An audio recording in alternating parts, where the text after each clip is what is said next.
The next step is to start building some drawers.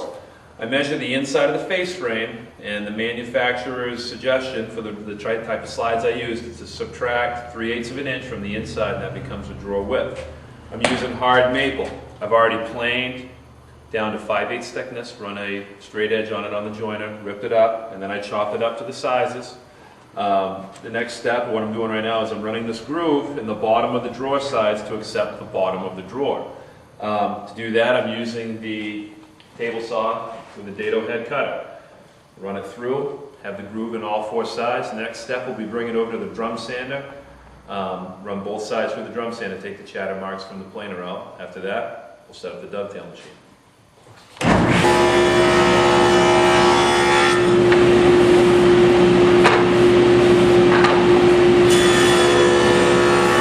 To make the dovetails in the sides of the drawers, I'm going to use a dovetailing jig. What I've done is I've placed the sides of the drawers with the inside facing out in the bottom section, and I've got the back and the front of the drawer in the top section.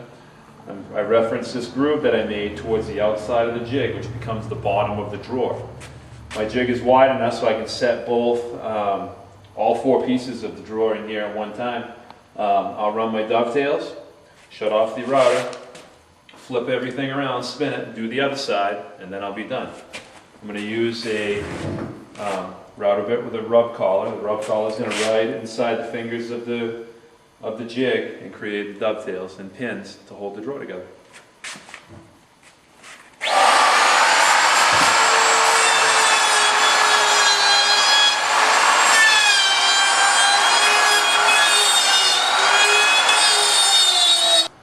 Once I have the pieces out of the dovetail machine, I like to just put them together, pound them together, see how they look. Just using a rubber mallet to tap them together. I put dovetails in the front and back of the drawers. Nice and straight. Plus it's a nice touch for the custom cabinetry that we do here in the shop.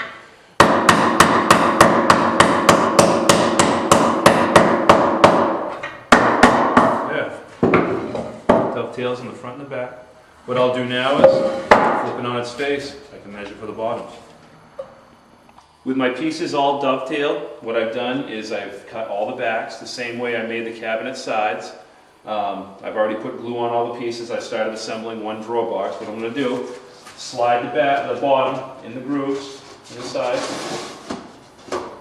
and then I take the other side, take a piece of wood and a hammer and pound it home. Over here, I've got a right angle clamped down to the table. I set the drawer on there, and I just slide it up in there to make sure it's nice and square. If it isn't, I take the rubber mallet and I pound it till it goes home. Flip it back on its face. I put a couple of brads in through the back into the sides just to take a bit of the rattle out of the bottom of the drawer. While the glue's setting up, what I'm doing right now is I'm just taking some wood filler and spreading it inside the joints here. There are going to be little tiny gaps, and this will fill those right in. The next step is going to be bring this over to the sanding table, sand everything smooth and flush.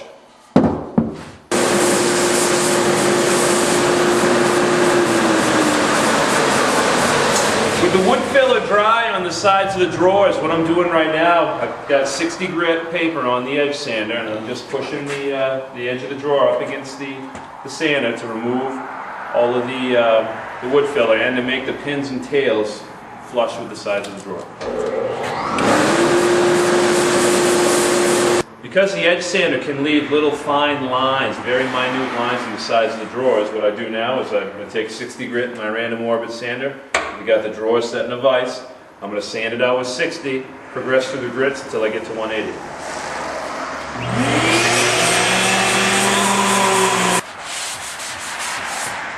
All I'm doing now is breaking the edges of the top of the drawer.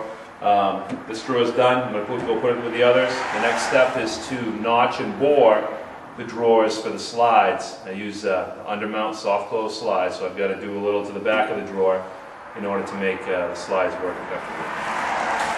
With the drawer sides final sanded, it's time to start notching the backs for the drawer slides. The drawer slides we use an undermount soft close slide, but it needs to have about a 1 1/4 inch little notch taken out the back. The first thing I do, set the table saw, 1/2 inch height, and I run the first mark, or the first saw curve. I'll put another saw curve about 1 1/4 inch from that one. I'll take a chisel and I'll knock it out.